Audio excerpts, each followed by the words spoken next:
Hello students, अस्सलाम वालेकुम। आज की हम इस वीडियो में डिस्कस करने जा रहे हैं history of cellular development. Cellular development की हिस्ट्री डिस्कस करेंगे, जिसमें डिफरेंट साइंटिस्ट आते हैं और उनकी डिफरेंट जो है डिस्कवरीज आती हैं। तो चलिए देखते हैं, हम स्टार्ट करते हैं from the Robert Hooke. Robert Hooke कौन था? He was an English scientist था। ये इंग्लिश साइंटिस्ट था जिसने 1665 के अंदर सेल को डिस्कवर किया था। इसने सेल को डिस्कवर किया था from slice of cork. Slice of cork से इसने क्या किया? सेल को डिस्कवर किया था। तो स्लाइस ऑफ कॉर्क के हवाले से कॉन्सेप्ट लेते हैं कि सबसे पहले हमें यह समझना जरूरी है कि कॉर्क क्या है, फिर हम स्लाइस ऑफ कॉर्क देखते हैं कि क्या है। अब बार्क जो होता है ट्रीज के अंदर, ट्रीज में क्या होता है? बार्क होता है। आउटर सरफेस पर ट्रीज में क्या बनता है? बार्क। अच्छा, बाग के अंदर जो थे दो किस्म के टिश्यूज के डिफरेंट टाइप्स ऑफ लेयर्स है, लेकिन हम दो डिस्कस करेंगे। नंबर फर्स्ट हमारे पास आ जाता है कॉर्क। कॉर्क क्या है? It is thick layer of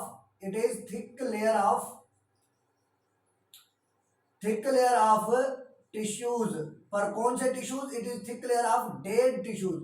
thick layer of tissues, लेकिन कौन से टिश्यूज थे? डेड टिश्यूज का थिक जो लेयर है बार्क के अंदर, उसे हम क्या बोलते हैं?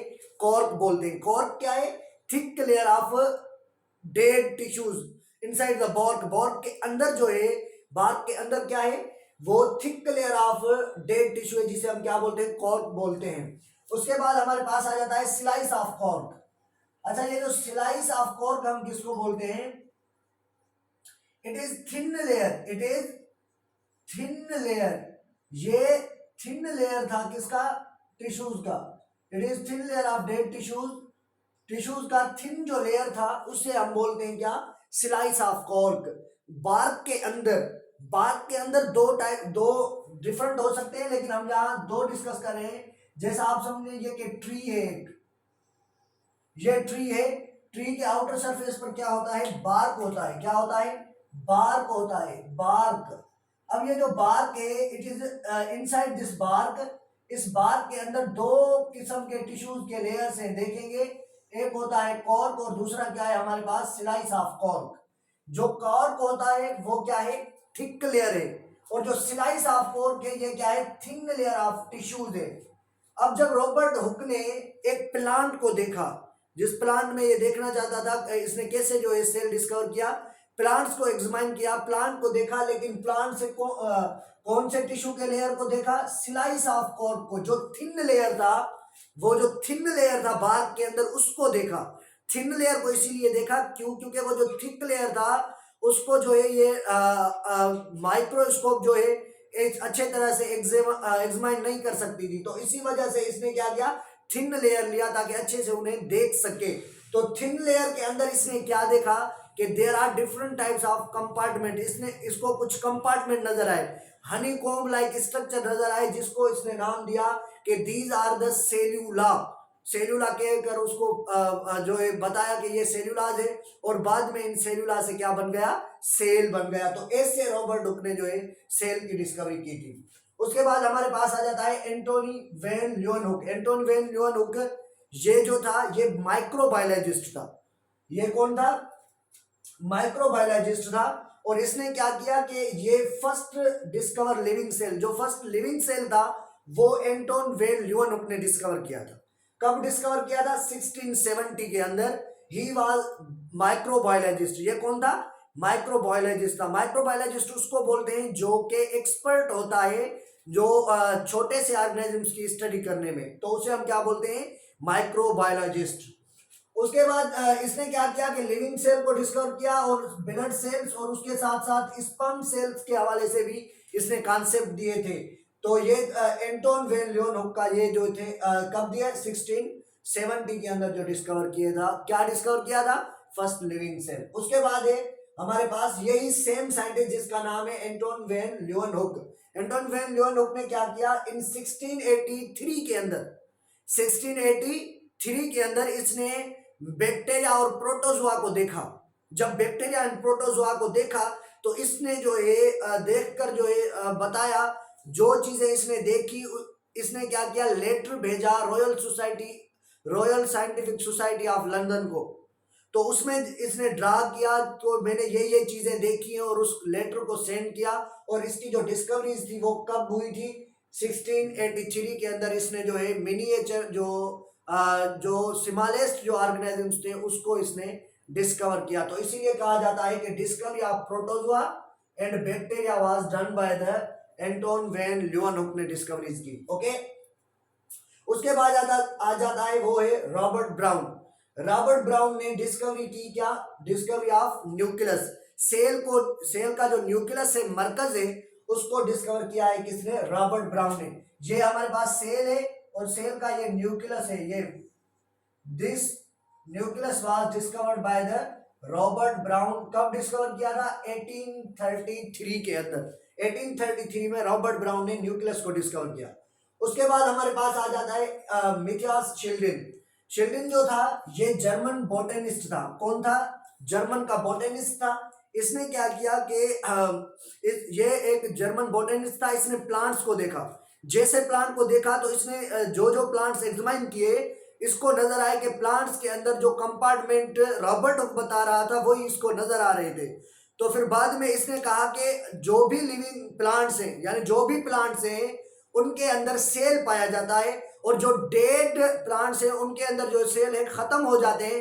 तो इसीलिए इसने क्या किया, इन 1838 के अंदर जर्मन जो बोटेनिस्ट था जिसका नाम था मिथियास शिल्डिन, शिल्डिन ने क्या कहा, शिल्डिन ने कहा कि all plants are composed of cell. जो सारे प्लांट्स हैं वो किसके बने हुए हैं, सेल्स के बने हुए हैं। सारे प्लांट्स की जो लाइफ है वो बेस्ड है किस पर, सेल्स पर। इसने कॉन्सेप्ट दिया था, कब दिया था, 1838 के अंदर।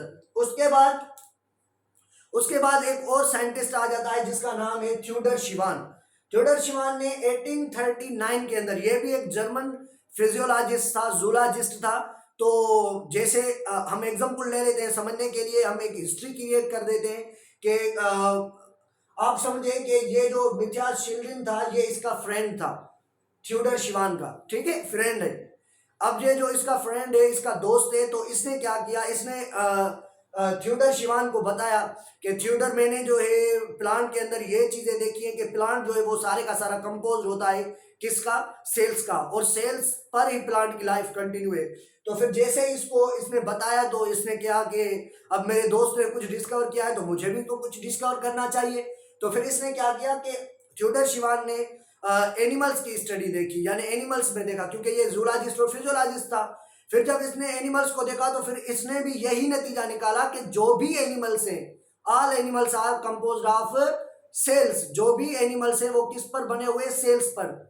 फिर इसने क्या कहा, इसने कहा कि अब मैंने तो डिस्कवरी की है 1839 के अंदर, एक साल बीत गया है। तो एक साल के बाद इसने कॉल लगाई किसको, शिल्डिन को। शिल्डिन को कहा, हेलो शिल्डिन, की हाल है, क्या हाल है, कैसे हो, तबीयत ठीक है। तो उसने कहा कि तबीयत ठीक है, आप सुनाओ, अच्छे से, बढ़िया, और जो है जबरदस्त। तो फिर इसने कहा कि यार मैंने भी एक चीज फाइंड आउट की, अब कहाँ मिलेंगे मुझे। तो फिर दोनों ने जो है एक दूसरे से कांटेक्ट किया। तो कांटेक्ट करने के बाद ये दादू में चले आए, दादू डिस्ट्रिक्ट में। दादू में आकर जो है एक होटल पे ठहरे, दोनों ने जो है एक कप चाय का कप पिया, और फिर दोनों ने बैठकर एक दूसरे से कम्युनिकेट किया और बताया। शिवान ने बताया शिल्डिन को कि मैंने भी ये चीजें देखी हैं कि all animals are composed of cell.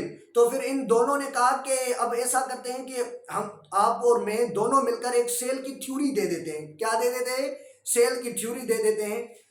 तो दोनों ने क्या किया, Matthias Schleiden and Theodor Schwann, they give cell theory. तो दोनों ने सेल के बारे में क्या दी, सेल थ्योरी दी। क्या दी, सेल थ्योरी दी। इन्होंने ये नतीजा निकाला कि जैसा कि शिल्डिन बता रहा कि all plants are composed of cell, और शिवान ने बताया कि all animals are composed of cell. तो दोनों ने जो है दादू की एक होटल में ठहरकर एक कप चाय का पीकर, दोनों ने एक एक कप चाय का पिया, और दोनों ने ये कहा कि अब हम बनाते हैं सेल की थ्योरी। सेल की थ्योरी कैसे बनाई, सेल की थ्योरी के हवाले से इन्होंने डिस्कस किया कि फिर इन्होंने बताया कि ऑल द लिविंग ऑर्गेनिजम्स, जो भी जानदार हैं, आर कंपोज्ड ऑफ सिंगल और मेनी सेल्स।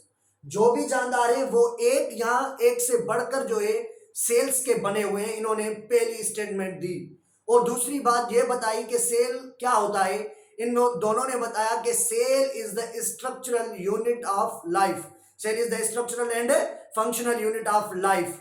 तीसरी पॉइंट इन्होंने दी कि cell is a de novo structure, cell एक डिनोवो स्ट्रक्चर है, यानी इट ऑब्टेन्ड ऑटोमेटिकली, यानी ये खुद आ गया है सेल, एक सेल डिवाइड होकर सेल नहीं बना रहा, सेल खुद आ गया है, तो इसको इन्होंने कहा कि it is a de novo structure, ये एक डिनोवो स्ट्रक्चर है।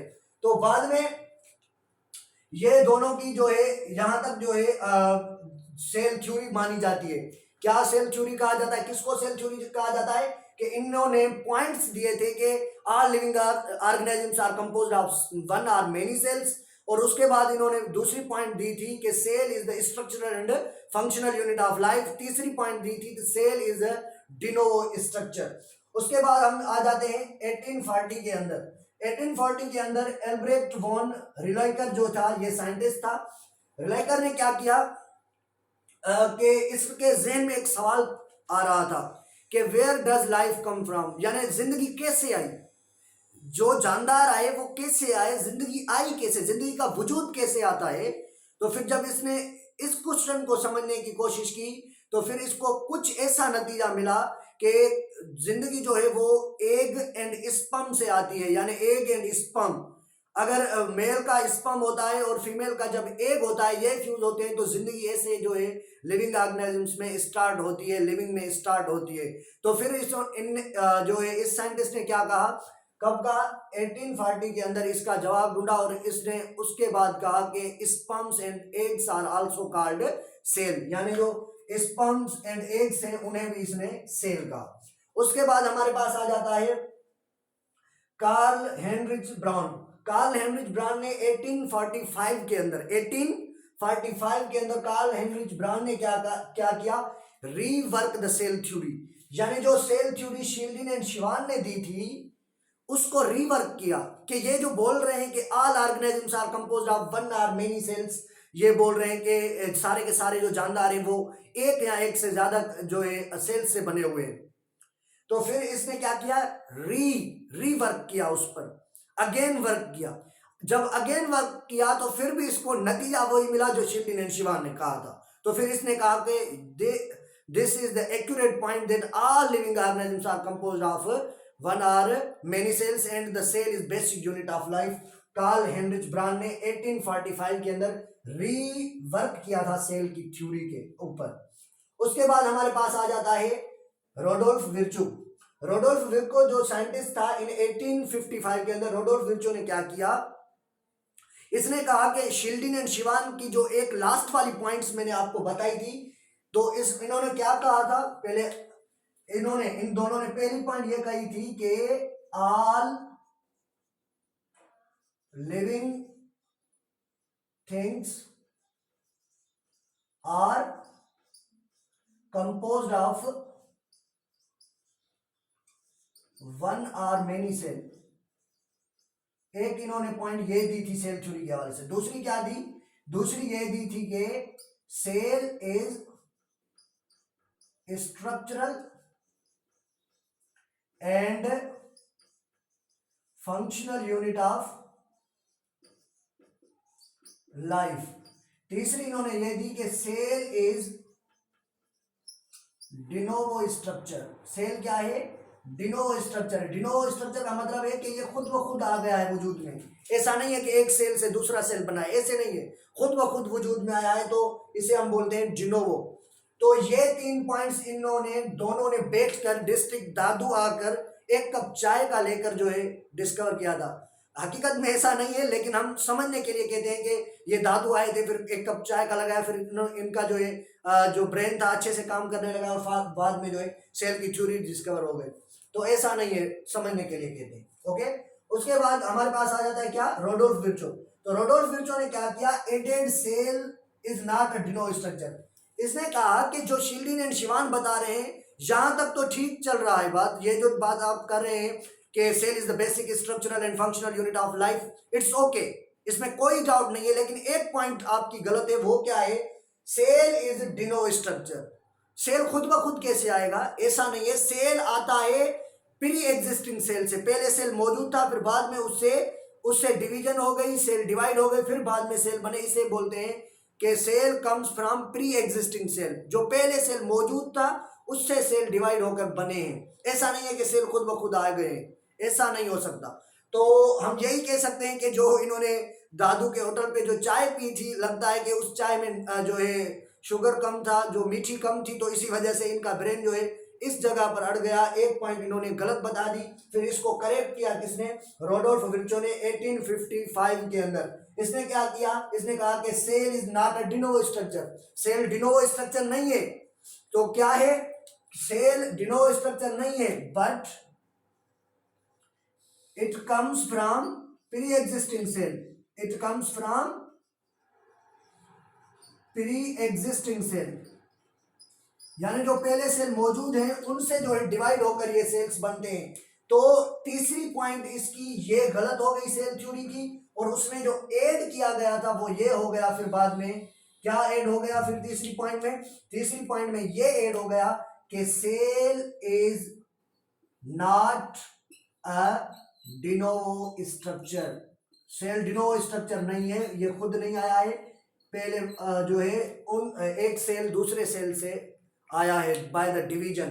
तो ये तीनों scientist, Matthias Schleiden and Schwann और ये रोडोल्फ विर्चो, ये तीनों इन पॉइंट्स को मिलाकर हम कहते हैं this is called cell theory. आपको ये याद रखना है कि सेल थ्योरी में जो कॉन्सेप्ट थे, वो सेल थ्योरी में जो कंट्रीब्यूशन थी, वो मैथियास चिल्ड्रेन जो बोटेनिस्ट था जर्मन का, और उसके बाद थ्योडर शिवान ने और रोडोल्फ विर्चो ने, इन तीनों ने जो है बनाई थी। लेकिन इन दोनों ने साथ बनाई, और उसके बाद जो है 1855 के अंदर रोडोल्फ विर्चो ने इसकी एक पॉइंट को गलत करा दिया, और बाद में आज तक जो हमारे पास सेल थ्योरी चलती है वो ये 3 पॉइंट्स चलती हैं। ओके, उसके बाद हमारे पास आ जाता है एक और साइंटिस्ट जिसका नाम है लोइस पास्चर। लोइस पास्चर ये जो था, ये भी एक साइंटिस्ट था, केमिस्ट था, और उसके साथ साथ बायोलॉजिस्ट था। तो इसने क्या किया? इसने क्या किया? माइक्रोबायोलॉजिस्ट था, केमिस्ट्री भी था। तो इसने क्या एक्सपेरिमेंटल प्रूफ किया ऑन दिस आइडिया, यानी ये जो आइडियाज थे इनको इसने एक्सपेरिमेंटली प्रूफ किया कि आया ये बात सही है कि गलत है। कौन सी वाली बात? ये जो बातें रोडोल्फ विर्चो ने की, ये जो बातें मैथियास चिल्ड्रेन ने की, शिवान ने की, इसको एक्सपेरिमेंटली प्रूफ किया, और बाद में इस नतीजे पर पहुंचा कि दीज आइडियाज वाज करेक्ट। ये जो आइडियाज थे ये करेक्ट थे, और बाद में जो है ये सेल थ्योरी हमारी कंप्लीट हुई। आज के लेक्चर में हमने सेल थ्योरीज को डिस्कस किया। कहाँ से डिस्कस किया? 1665 से लेकर 1862 तक, रॉबर्ट हुक से लेकर लोइस पास्चर तक। ये थी आज की हमारी वीडियो। अगर वीडियो पसंद आई हो लाइक करें, कमेंट करें, और चैनल को सब्सक्राइब करें, और ज़्यादा से ज़्यादा शेयर करें। और कोई भी क्यूरीज हो वो आप मुझे कमेंट्स बॉक्स में दे सकते हैं। खुदा हाफिज़।